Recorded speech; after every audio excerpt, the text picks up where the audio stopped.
goal is to win a championship, and we're going to do whatever it takes to make that happen. Thank you, guys. But now I got the clock here. Let's get on first. We did it, huh? Or NBA champions.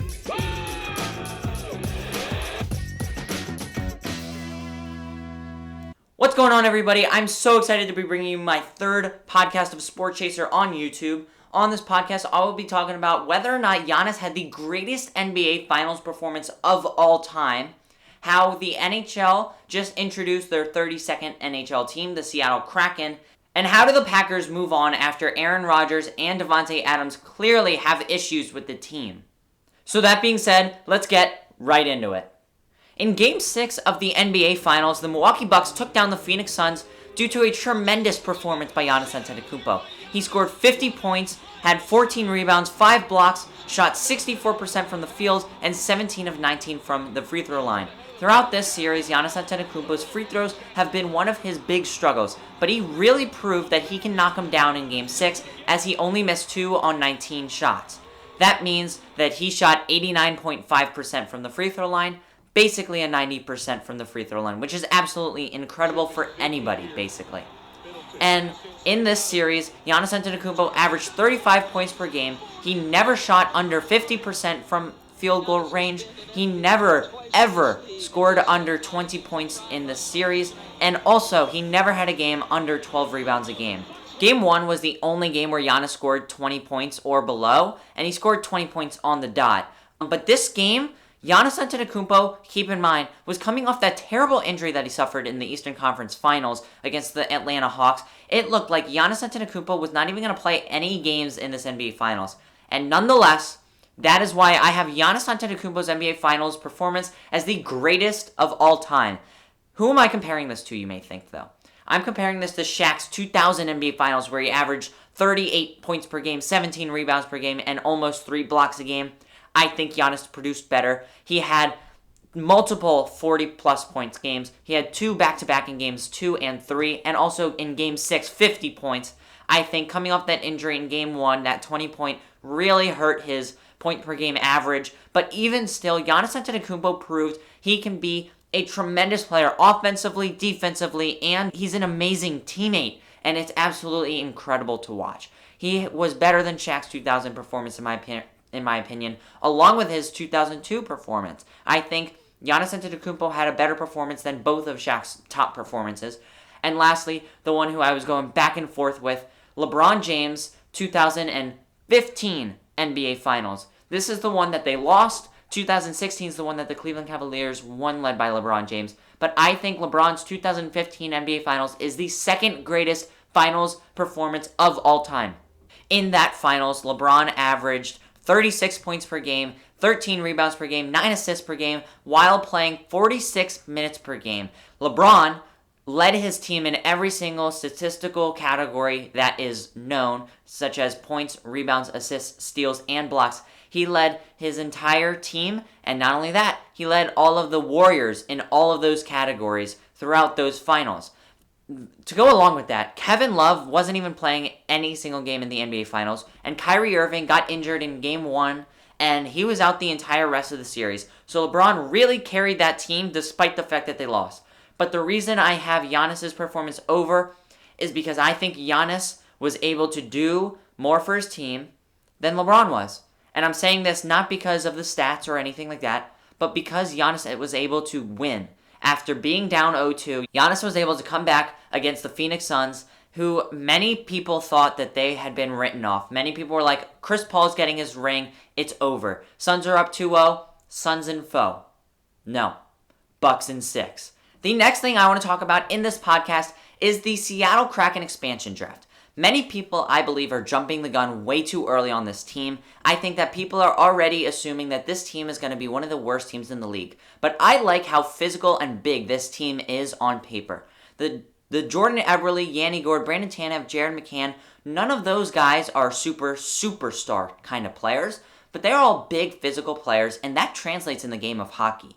I like the fact that they took a ton of defensive depth. They took a great 1-2 goalie duo, and I like the fact that they have $28 million in cap space to work with in free agency, and even in some other deals, which I will get into soon.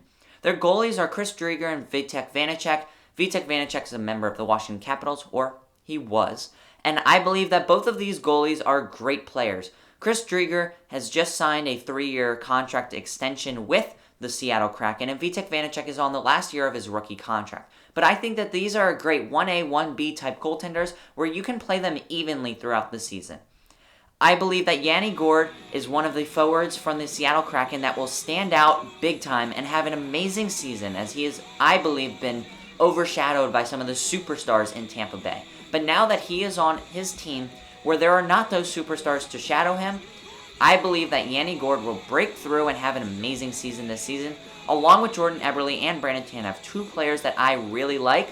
Their defense consists of Mark Giordano, Adam Larson, Jamie Alexiak, and I like those three guys. Those are big physical guys, and in the game of hockey, physicality is huge. If you're not a physical team, at least in today's day and age, you are not going to be able to succeed. But this team is not superstar heavy and not star heavy, that's for sure. But what they are is they are physical. And I think that that is one of the reasons that they will be able to get into the 4th or even the 5th seed in the Pacific Division. But that being said, there are 7 players from the Seattle Kraken that I think without a doubt are staying on this Kraken team for the rest of the season. Those 7 players are Jordan Eberle, Chris Driedger, Brandon Tanev, Jamie Alexiak, Hayden Fleury, and Mark Giordano. The reason I think that these guys are staying, and that's only 6, I know. The reason I think that these guys are staying is because they were at the Seattle expansion draft. And I don't think that Seattle would introduce those players at their expansion draft just to trade them away this season. That doesn't make sense to me, and I know you guys are probably wondering, where's the 7th guy? The 7th guy happened in the NHL draft last night. Matthew Bernier went 2nd overall to the Seattle Kraken. He's a center out of the University of Michigan, and he's a great player. For Michigan, he was able to produce with over 20 points on the shortened season, and Matthew Bernier is a phenomenal player. I think he's got high potential, a somewhat safe floor. He may not play in the NHL this season, but at least in the next couple seasons, Matthew Bernier will be, I believe, a force to be reckoned with. And I think that this Seattle Kraken team is very good. And like I said, they have $20 million in cap space, which they can either use to sign players in free agency, or they could take on bad contracts, such as Louis Eriksson, who just got traded to the Arizona Coyotes, and maybe also get a 3rd-round draft pick along with him.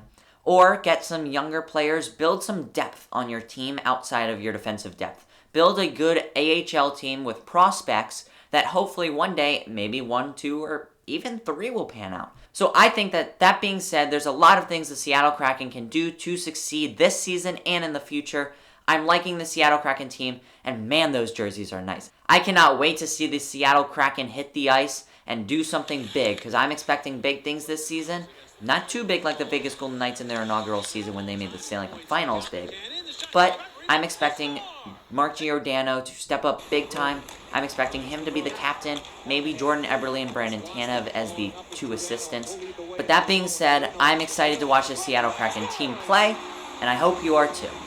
The third and final thing I want to talk about in this podcast is the Green Bay Packers' last dance, so to speak. Earlier this morning, Aaron Rodgers and Davante Adams posted on their Instagram story a picture of The Last Dance.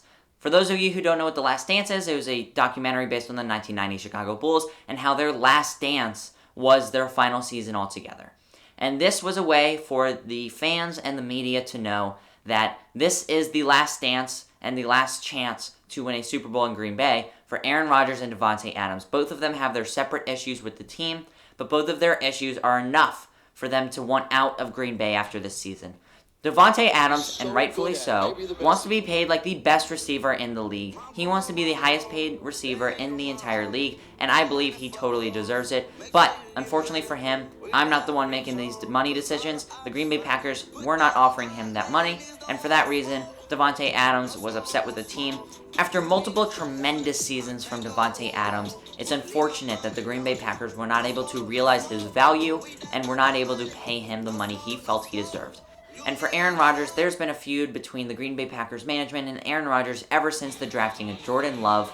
And ever since then, it seemed like Aaron Rodgers wasn't happy with the team, and especially after back-to-back NFC Championship losses, it kind of seems like Aaron Rodgers wasn't just so unhappy with the management itself. I think that For this last dance that the Green Bay Packers have, they need to win a Super Bowl. And if they even want to have a slight chance, just a slight chance of getting one of those two guys back, but even still, they win a Super Bowl. I don't think that they have a chance of getting either of those two back. I think that they're both gone at the end of the season, and I think that this is the last dance for what we know as today, the Green Bay Packers.